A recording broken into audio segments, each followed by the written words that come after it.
what you said on Twitter. You said, just as with Bannon, a criminal contempt charge should be the first step in holding Meadows accountable for his crimes, then a superseding indictment charging a seditious conspiracy to commit offenses against the United States, etc.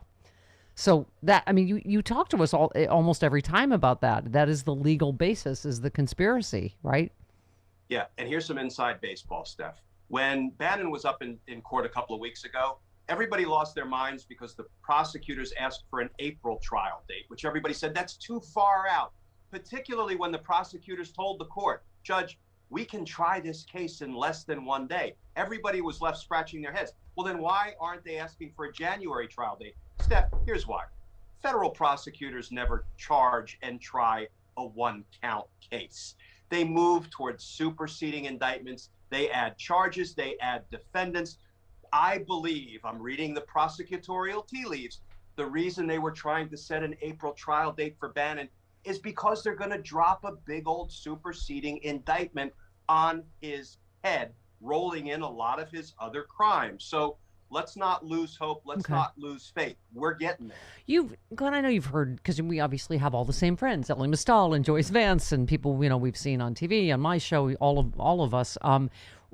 Where do you stand on this? I mean, Ellie obviously is like, where is the FBI? January 6th committee's fine, but as you keep telling us as well, this is an investigatory committee and not a prosecutorial body. And so, and I think Joyce echoed Ellie yesterday in saying, yes, I also wonder, what is it normal that we haven't heard anything from Christopher Wray, or where is the FBI or Merrick Garland? Should we be hearing anything or not? Yeah, it's a great question, and I wish I had a great answer. I agree with Ellie. I saw his rant, and Ellie's hair was on fire, which frankly could probably power a whole city for a week. Yes. But I love Ellie's passion and his zeal, whether it comes to adding Supreme Court justices or getting after governmental crimes in real time. I am with Ellie all day long. Well, he also mentioned our favorite phrase, and that is Attorney General Glenn Kirschner. But anyway, go ahead. I heard him say that. That was very kind of him.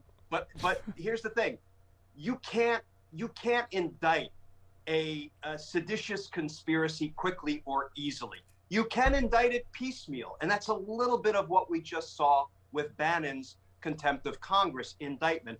But, it takes a lot of time to develop it. The problem is, in the unique circumstances of this crime, we don't have a lot of time. So DOJ needs to step out of its comfort zone and bring charges quicker than they might ordinarily want to in a perfect world, because we're not in a perfect democracy right now.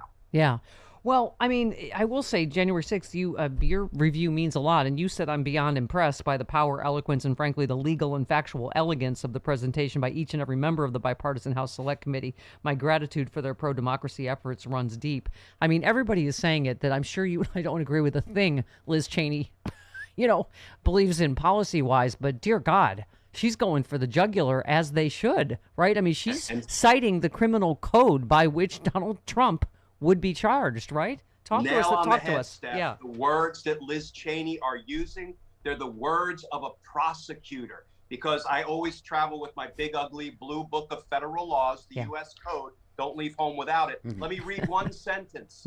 And because this is precisely what Liz Cheney has been saying. It's 18 U.S.C. 1512. It's obstructing official proceedings, which is what these insurrectionists, some of them, have been charged with. And they were yelling and screaming, that's not a good charge. And a Trump-appointed judge, Dabney Friedrich, just said, it is a good charge, so go away. Here is the language of that federal statute. Whoever corruptly obstructs, influence, or impedes any official proceeding or attempts to do so shall be imprisoned for not more than 20 years. That's what Liz Cheney has been reciting as her mantra with respect to Trump's conduct. Not only launching the insurrection in the first instance, but declining, in response to all those begging and pleading texts, declining to put a stop to it. He wanted it to exceed. He committed that crime. Liz Cheney knows it. Benny Thompson knows it. The committee knows it. We know it. DOJ knows it. It's just going to take some time to get criminal indictments for it. Yeah, I mean, the specificity, Glenn, the 187 minutes. It's clear he was waiting to see if the coup succeeded, right? Yeah. He was giving it time to breathe. He wanted that coup to succeed. 3 hours we watched in horror on TV what was going on, and Donald Trump let that fire burn. Why? Because he wanted to obstruct an official proceeding. He wanted to steal the election. His crimes, I believe, could not be more obvious or more easily proven in court. We've just got to get indictments. We've just got to get in front of those 12 citizens in the box and let us take a run at it.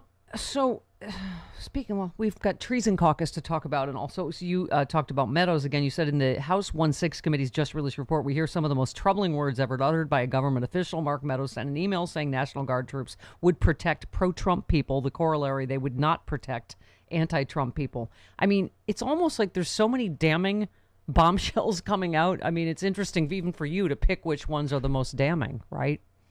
Yeah, can you imagine a chief of staff to the president of the United States when things are getting dangerous for our citizens saying that, oh, we will use the forces of government, but only to protect those who support the president? That's some North Korea stuff right there. Yeah. What? Let's. There's this latest case. Let's see. The insurrectionist Robert Morse of Pennsylvania is making a novel argument in a new court filing, asking for his pretrial release from jail. According to Morse, he had the right to do what he did because Trump authorized it. Whatever transpired once they arrived at the Capitol, the protesters were entitled to do as the president directed, he said in a filing. He added the government agents may have been involved in turning the demonstration violent. Well, that's the conspiracy sausage thrown in at the end. But, I mean, it's an interesting argument, right? But it's all implicating Donald Trump, right? I mean, from Fox News host to the rioters themselves, it's implicating Trump, going, he obviously ordered it. He was the only one that could stop it. And that's actually what I would call not just a win-win, but a win-win-win. Because one, this particular insurrectionist is admitting to his crime. Two, he's admitting to the motive for his crime, which I'm sorry about his luck. It's not a legal defense to what he did. It explains why he was motivated to commit these particular crimes, but it's not a legal defense. And the third win, Steph, is it directly criminally implicates Donald Trump as the one who ordered the attack. Win, win, win. I was just going to say, that's a great point. It's not a defense they can use, but it further implicates Donald Trump. And this is, what the insurrectionists themselves are saying. Is this? And all these insurrectionists can be called at Donald Trump's trial. We can line them up around the block down by the federal courthouse. They can come in and say, I did it because he told me. I did it because he told me. I did it because he told me. And that will blunt the force of, well, maybe everybody misunderstand what I meant if I go down there and fight like hell or you won't have a country. Yeah.